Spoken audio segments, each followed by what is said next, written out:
सभी दर्शकों को राम राम। मैं एस्ट्रो आदित्य पाराशर वैदिक पाराशर ज्योतिष चैनल के माध्यम से आप सभी का स्वागत करता हूं। ज्योतिष शास्त्र के अनुसार कर्म फलदाता शनि मनुष्य को उसके कर्मों के अनुसार फल देते हैं। तो इसमें शनि कब हमको शुभ फल प्रदान करते हैं, कब अशुभ फल प्रदान करते हैं और शनि देव के क्या उपाय हैं जिससे उनके अशुभ प्रभावों से बचा जा सके। ज्योतिष शास्त्र के अनुसार जब भी शनि देव की दृष्टि 7वें नंबर की राशि, 10वें नंबर की राशि संख्या और 11वें नंबर की राशि संख्या आमने सामने हो, इसको 7वीं दृष्टि कहते हैं। और भी तरह के तरीकों से 7वीं दृष्टि देखी जाती है। वैसे शनि की 3 दृष्टि है, तीसरी, 7वीं और 10वीं। तो जो 7वीं दृष्टि है पूर्ण दृष्टि मानी जाती है। तीसरी और 10वीं से भी हम देख सकते हैं। तो यहाँ से देखेंगे हम तो 8वां भाव है, तो एंटी क्लॉकवाइज देखेंगे। 8 के बाद 9, 10, 11, 12 और फिर 1। जिस भाव में शनि है वो भाव भी गिना जाता है। तो इस तरह से ये 7वीं दृष्टि से शनिदेव अपनी राशियों को देख रहे हैं, 7वीं, 10वीं और 11वीं को। तो शुभ फलों की प्राप्ति होती है।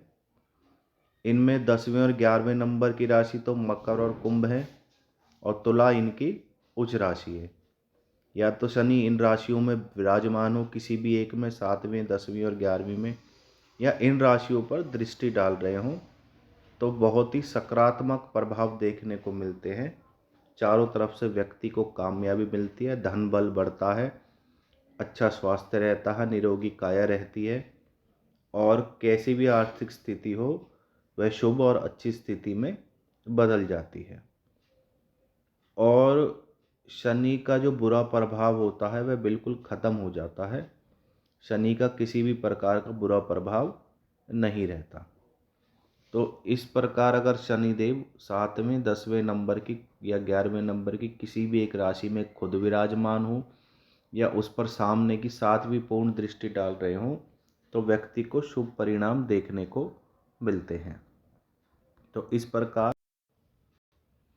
अब बात करते हैं एक और शुभ प्रभाव की कि शनि किस प्रकार शुभ प्रभाव देते हैं।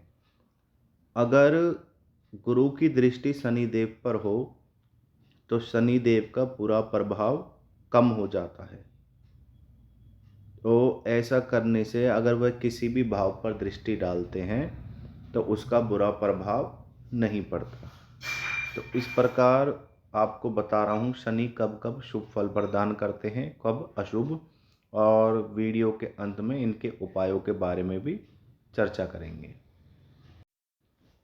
अब बात करते हैं कुंडली के 6ठे भाव पर शनि की दृष्टि, जो कि 12वें भाव से भी देख सकते हैं कुंडली के।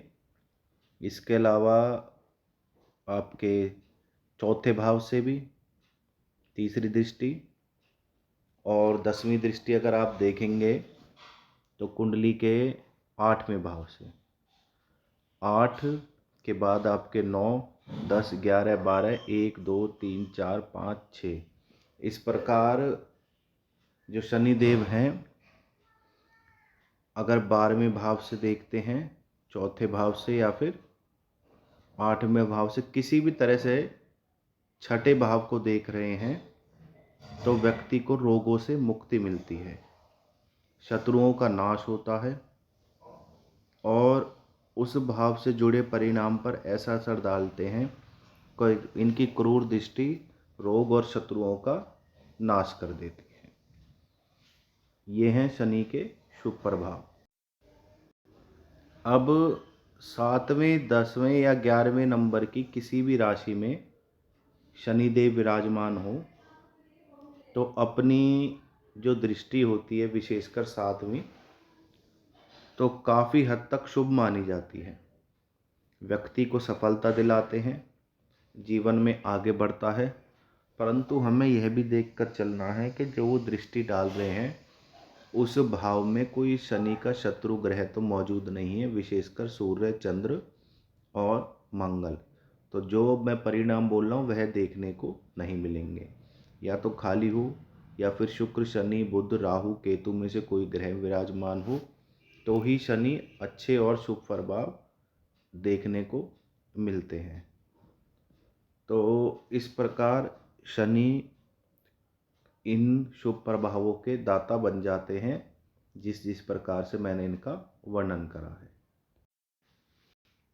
अब शनि की दृष्टि सूर्य, चंद्र और मंगल, इन तीनों में से अगर किसी भी ग्रह पर है, सातवीं दृष्टि, तीसरी और 10वीं, तो व्यक्ति को बुरे प्रभाव दे सकती है।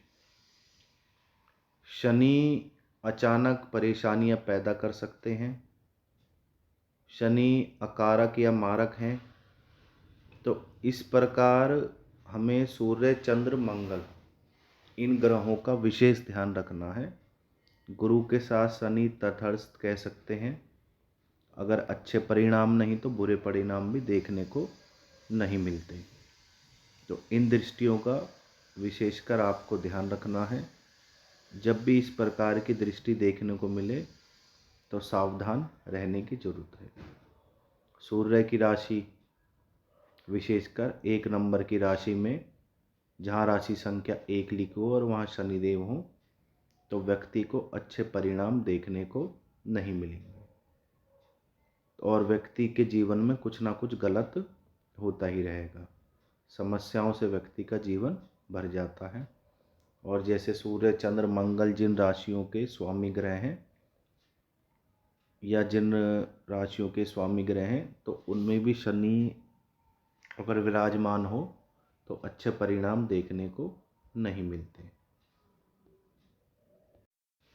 जहाँ जहाँ मैंने आपको शनिदेव की नकारात्मक स्थिति बताई है, उससे मुक्ति पाने के क्या उपाय हैं? आप शनिवार के दिन छायादान दे सकते हैं। छायादान ये होता है, अपनी शक्ल एक लोहे का पात्र लीजिए, उसमें सरसों का तेल भरिए और अपनी उसमें शक्ल देखिए और उसको शनिदेव के आगे रख दीजिए या फिर किसी को दान दे दें, तो शनिदेव के अशुभ प्रभावों से मुक्ति मिलती है। काले कुत्ते को रोटी खिलाने से भी शनिदेव के अशुभ प्रभावों से मुक्ति मिलती है। भगवान शिव की आराधना से शनिदेव प्रसन्न होते हैं और शनि के अशुभ प्रभावों से मुक्ति मिलती है। हनुमान जी की जितनी आप आराधना करेंगे, शनि के अशुभ प्रभावों से बचे रहेंगे। इसके अलावा 7 मुखी रुद्राक्ष धारण कीजिए। शनिदेव के गायत्री मंत्र या नवग्रह स्तोत्र में शनि का वैदिक मंत्र पढ़ें, तो शनि के अशुभ प्रभावों से मुक्ति आपको मिलेगी। तो ये थे शनि के शुभ और अशुभ प्रभाव।